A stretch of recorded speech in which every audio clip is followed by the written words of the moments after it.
warahmatullahi wabarakatuh. Selamat bertemu lagi pada perkuliahan Bahasa Indonesia.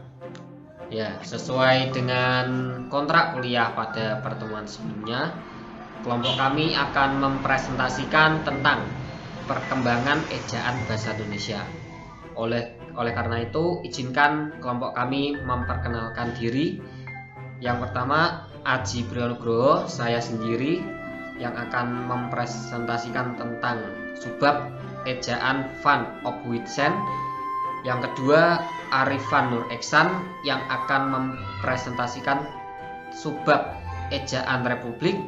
Yang ketiga, Aziska Al-Ghazali yang akan mempresentasikan subbab ejaan Melindo atau Melayu Indonesia. Dan Yoga Indra Prasetya yang akan mempresentasikan tentang subbab ejaan bahasa Indonesia yang disempurnakan. Perlu kita ketahui, untuk ejaan bahasa Indonesia ini mengalami perkembangan dari tempo dulu hingga zaman sekarang. Oleh karena itu, bagaimana perkembangan ejaan bahasa Indonesia?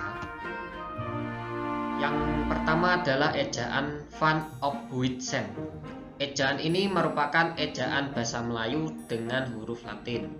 Jadi ejaan ini adalah ejaan yang kali pertama yang digunakan di Indonesia. Charles Van Ophuijsen yang dibantu oleh Nawawi Soitan Makmur dan Muhammad Thoib Soitan Ibrahim menyusun ejaan baru ini pada tahun 1896. Jadi Charles Van Ophuijsen ini adalah seseorang dari Belanda yang menyusun ejaan ini dan dibantu oleh Nawawi dan Muhammad Thoib. Pedoman tata bahasa yang kemudian dikenal dengan nama ejaan Van Ophuijsen itu resmi diakui pemerintah kolonial pada tahun 1901. Jadi untuk ejaan Van Ophuijsen ini diakui pada zaman penjajahan. Ini adalah gambar tokoh, ada Charles Van Ophuijsen yang dibantu oleh Nawawi sama Muhammad Thoib. Bagaimana dengan ciri-ciri dari ejaan tersebut? Yang pertama adalah huruf I. Untuk membedakan antara huruf I sebagai akhiran dan karenanya harus disuarakan tersendiri dengan diftong. Jadi untuk huruf I ini ada titik dua, itu untuk membedakan antara huruf I sebagai akhiran. Dan juga digunakan untuk menulis huruf Y. Lalu ada huruf J untuk menuliskan huruf Y. Lalu ada huruf OE untuk menuliskan huruf U. Jadi untuk penulisan U pada ejaan Van Ophuijsen ini menggunakan huruf OE. Lalu tanda diakritik itu seperti koma ain dan tanda drama atau tanda petik satu itu digunakan untuk menuliskan huruf konsonan K. Lalu bagaimana dengan contoh dari ciri-ciri tersebut? Yang pertama ada huruf I. Ini untuk I titik dua ini digunakan untuk menuliskan huruf I. Itu contohnya pada kata mulai. Jadi pada akhiran kata mulai itu menggunakan huruf I titik dua. Begitu juga dengan ramai.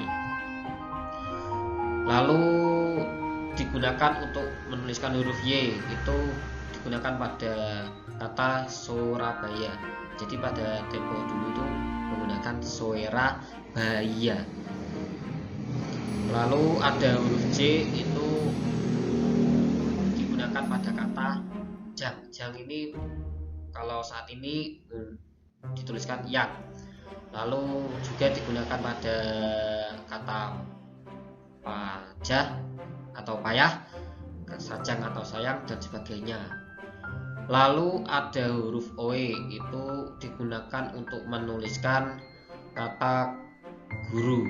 Kalau saat ini menggunakan guru, kalau tempo dulu, kalau ejaan Van Hobbitsen itu menggunakan guerui. Begitu juga dengan kata itu atau itoe, umur atau oemoer dan sebagainya. Lalu ada tanda diakritik atau tanda petik satu, itu digunakan pada kata makmur atau makmuer, kakal, tak, pak, dan sebagainya. Yang kedua adalah ejaan republik. Ejaan republik secara resmi digunakan pada tanggal 19 Maret 1947 untuk menggantikan ejaan warisan pada masa kolonial yang sebelumnya digunakan, yaitu ejaan Van Ophuijsen. Ejaan republik sendiri juga dikenal sebagai ejaan Suwadi. Bapak Suwadi adalah Menteri Pendidikan dan Kebudayaan pada kala itu. Disebut ejaan Suwadi karena dibuat oleh tim yang dipimpin oleh Bapak Suwadi.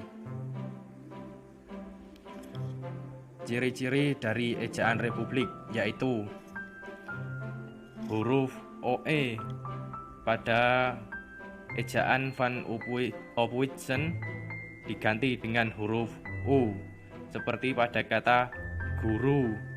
Guru yang dulunya huruf U adalah huruf OE, sekarang diganti menjadi huruf U. Kemudian kata itu yang sebelumnya ITUOE sekarang diganti dengan huruf ITU. Dan umur dan lain sebagainya. Kemudian pada bunyi hamzah dan bunyi sentak ditulis dengan K, seperti pada kata tak. Tak yang dulunya huruf T, A, dan ada koma di atas, sekarang pada ejaan republik huruf T, A, dan K. Kemudian pada kata pak, serta pada kata rakyat, dan sebagainya. Kemudian kata ulang boleh ditulis dengan angka 2, seperti pada kata kanak-kanak boleh ditulis dengan kata kanak 2. Kemudian berjalan 2, ke barat 2-an, dan sebagainya. Penulisan ini sering kita gunakan untuk chattingan. Kemudian awalan di dan kata depan di, keduanya ditulis serangkai dengan kata yang mendampinginya. Seperti pada kata di depannya, huruf di dan depannya digabung, tidak dipisah lagi. 3. Ejaan Melindu atau Melayu Indonesia. Konsep ejaan ini dikenal pada akhir tahun 1959. Perkembangan politik yang kurang baik selama tahun-tahun berikutnya menjadikan ejaan ini urung digunakan. Sistem ini tidak pernah sampai diterapkan.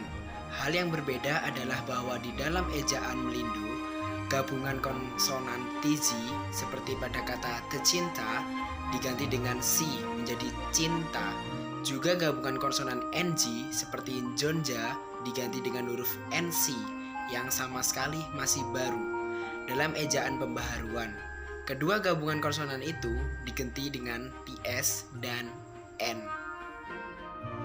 Ejaan bahasa Indonesia selanjutnya berkembang menjadi ejaan bahasa Indonesia yang disempurnakan. Ejaan ini diresmikan pemakaiannya pada tanggal 16 Agustus 1972 oleh Presiden Republik Indonesia, yaitu Bapak Soeharto, melalui pidato kenegaraannya di hadapan sidang DPR, dan dikuatkan berdasarkan keputusan Presiden nomor 57 tahun 1972. Dengan ejaan yang disempurnakan, ejaan dua bahasa serumpun yakni bahasa Indonesia dan bahasa Malaysia dibakukan. Ejaan yang disempurnakan untuk bahasa Indonesia digunakan mulai 1972, sedangkan untuk bahasa Malaysia digunakan mulai 1973. Ejaan ini bisa dikatakan paling awet digunakan karena berlaku sejak tahun 1972 hingga tahun 2015. Jadi lebih awet dibandingkan ejaan yang sebelum-sebelumnya. Ejaan ini juga sudah mulai mengatur secara lengkap terkait kaidah penulisan bahasa Indonesia yang baik dan benar, seperti unsur bahasa serapan dari bahasa asing, kemudian tanda baca, penggunaan huruf kapital, penggunaan huruf bercetak miring, dan lain-lainnya. Selanjutnya, bagaimana ciri dari ejaan bahasa Indonesia yang disempurnakan ini? Bisa dilihat pada tabel berikut yang saya sertakan juga ciri-ciri dari ejaan-ejaan yang sebelumnya untuk menjadi pembeda dengan ejaan yang disempurnakan. Cirinya yaitu di J menjadi J, contohnya kata jiwa, kalau pada IYD ditulis jiwa. Ciri selanjutnya J menjadi Y, contoh jakni menjadi yakni. Kemudian NJ menjadi NY, contohnya jamu menjadi nyamuk. Berikutnya SJ menjadi SY, contohnya syarat menjadi syarat. Berikutnya TJ menjadi C, contohnya juju menjadi cucu. Poin selanjutnya CH menjadi KH, contohnya cusus menjadi khusus. Ciri berikutnya yaitu kata ulang tidak boleh ditulis dengan angka 2. Maksudnya gimana? Kalau pada ejaan sebelumnya, yaitu ejaan republik, itu kan ditulis kayak anak-anak, tulisnya anak 2 gitu.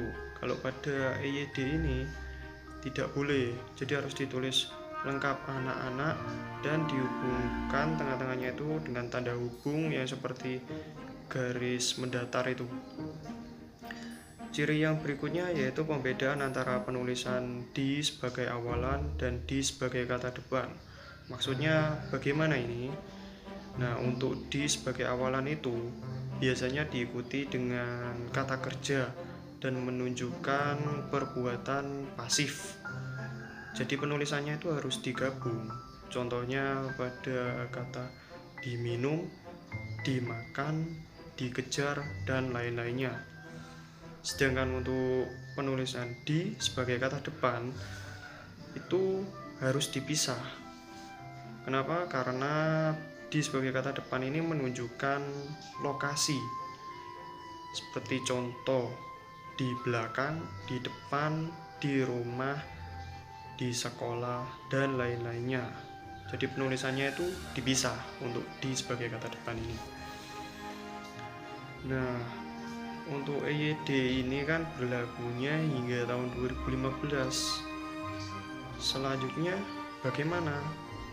Nah, selanjutnya ini disempurnakan kembali, berganti nama menjadi Ejaan Bahasa Indonesia. Ejaan Bahasa Indonesia ini berlaku berdasarkan Peraturan Menteri Pendidikan dan Kebudayaan Republik Indonesia Nomor 50 Tahun 2015 tentang Pedoman Umum Ejaan Bahasa Indonesia atau yang disingkat dengan PUEBI. EBI pun resmi berlaku sebagai ejaan baru bahasa Indonesia. Ejaan bahasa Indonesia ini menyempurnakan lagi dari ejaan yang disempurnakan, terutama dalam hal penambahan diftong, penggunaan huruf kapital, dan cetak tebal. Maksudnya seperti pada poin-poin berikut ini. Huruf diftong yang berlaku itu ada 4, antara lain AI, AU, EI, OI. Nah, huruf diftong ini peletakannya seperti imbuhan pada kata yang bisa diletakkan di posisi awal, tengah, ataupun posisi akhir. Contohnya pada huruf diftong AI itu pada contoh pandai, nah itu ditambahkan di posisi akhir. Untuk AU contohnya autodidak, jadi ditambahkan di posisi awal. Untuk EI itu contohnya survei, ditambahkan di posisi akhir EI nya itu. Nah untuk OI contohnya boykot, OI ini ditambahkan di posisi tengah. Poin yang berikutnya ada pembedaan lafal huruf E yang dibedakan menjadi 3 jenis pelafalannya. Contohnya seperti pada peta, kena, dan militer. Itu beda-beda pelafalannya, ada 3. Poin yang selanjutnya penulisan cetak tebal untuk menegaskan bagian tulis yang ditulis miring, dan pada penulisan judul, bab, dan subbab. Contohnya seperti pada KTI, makalah, laporan, dan sejenisnya. Nah itu untuk penulisan judul, bab, dan subbab itu kan lebih tebal biasanya dibanding uraian isinya untuk membedakan. Selanjutnya ada penulisan huruf kapital pada nama julukan seseorang. Contohnya Pak Haji Bahrudin, itu huruf depannya kapital semua itu.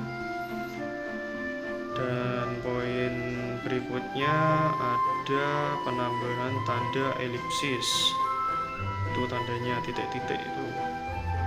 Nah tanda elipsis ini berfungsi untuk digunakan dalam kalimat yang tidak selesai dalam dialog, atau pada kalimat yang putus-putus atau rumpang, atau kalimat yang menunjukkan jeda, dan seterusnya. Contohnya untuk kalimat yang jeda itu pada kata atau maksudnya kalimat titik-titik, baiklah aku akan bla bla bla bla bla. Nah, untuk penggunaan tanda elipsis pada kalimat yang rumpang itu seperti saat kita melaksanakan ujian, itu ada soal biasanya kita disuruh melengkapi sebuah paragraf, ada kata atau kalimat yang masih belum lengkap, jadi kita harus melengkapi sendiri dengan memilih jawaban yang tepat. Itu biasanya kan digantikan dengan tanda titik-titik atau bisa disebut tanda elipsis. Seperti itu terkait penjelasan perkembangan ejaan bahasa Indonesia, di mana pada perkembangan ejaan yang disempurnakan dan ejaan bahasa Indonesia. Apabila ada pertanyaan, bisa silahkan diketik pada kolom komentar. Insya Allah nanti kelompok kami akan berusaha menjawab sepemahaman kami terkait pertanyaan yang kalian tujukan kepada kami. Sekian dari kami, mohon maaf apabila video kami ini masih kurang sempurna dan kalimat yang kami ucapkan masih terdapat banyak kesalahan, bahkan ada yang kurang berkenan di hati, mohon dimaklumi dan dimaafkan. Sekian dari kami. Wassalamualaikum warahmatullahi wabarakatuh.